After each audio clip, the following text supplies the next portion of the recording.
ससुराल आते ही शीतल रसोई में चली गई क्योंकि उसकी सास विमला ने उसे रसोई में जाने के लिए कहा। वहाँ शीतल की जेठानी सीमा पहले से ही खाना बना रही थी।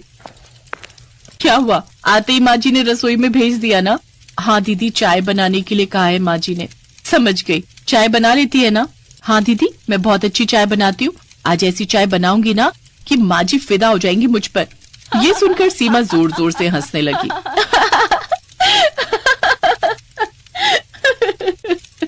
क्या हुआ दीदी, हंस क्यों रही हो? माँ जी को खाना खिलाकर इम्प्रेस करना नामुमकिन है। माँ जी कुछ न कुछ कमी निकाल ही लेंगी।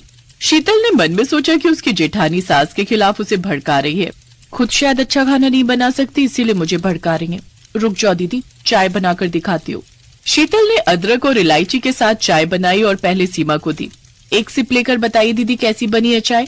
सीमा ने एक सिप लेकर कहा, आहा, बहुत अच्छी बनी है। मैं भी इतनी अच्छी चाय नहीं बना सकती। तो फिर क्या बोलती हो, माँ जी को ये पसंद नहीं आएगा? तू ले तो जा, खुद ही देख ले। शीतल बड़े गर्व के साथ अपनी सास के पास चाय ले गई। ये लीजिए माँ जी, मैंने चाय बनाई है। दो बहू, लेकिन चाय जैसी खुशबू क्यों नहीं आ रही है?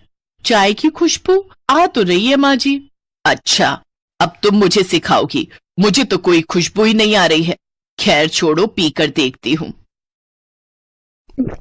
अरे, इसमें तो दूध ज्यादा हो गया, लिकर भी कम है, अदरक इलायची का भी स्वाद नहीं आ रहा है ठीक से। आजकल की लड़कियां चाय भी नहीं बना सकती। ये सुनकर शीतल हताश हो गई और मुंह फुलाकर रसोई में लौट आई। सीमा ने कहा, क्या हुआ? कहा था ना मैंने।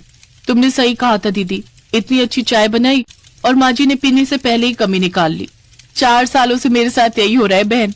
तू मेरी देवरानी है, लेकिन तू मेरी बहन जैसी है, इसीलिए तुझे पहले ही बोला था। 4 साल में माँ जी ने एक बार के लिए भी मेरे खाने की तारीफ नहीं की। ये तो गलत है ना दीदी। अभी गलत का देखा क्या है, ये तो सिर्फ शुरुआत है। तभी विमला ने चिल्लाकर कहा, छोटी बहू, चाय तो बनी नहीं तुमसे, आज दोपहर का खाना तुम बनाओ। ठीक है माँ जी, शीतल ने भी चिल्लाकर जवाब दिया। उसके बाद वो खाना बनाने की तैयारी में लग गई। सीमा भी उसकी मदद करने लगी। अभी तक सब्जियां नहीं काट पाई? हाँ, दोनों ही निकम्मे हो एकदम। लेकिन माँ जी, अभी तो सिर्फ 10 मिनट ही तो हुए हैं। हाँ तो मैं 10 मिनट में 10 सब्जियां बना लेती थी। आजकल की लड़कियों में वो बात ही कहाँ है। जल्दी करो, मुझे भूख लगी है। बिमला चली गई। देखा, अभी तू देखती जा, माँ जी कम से कम 10 बार आएंगी और ताना मार कर जाएंगी।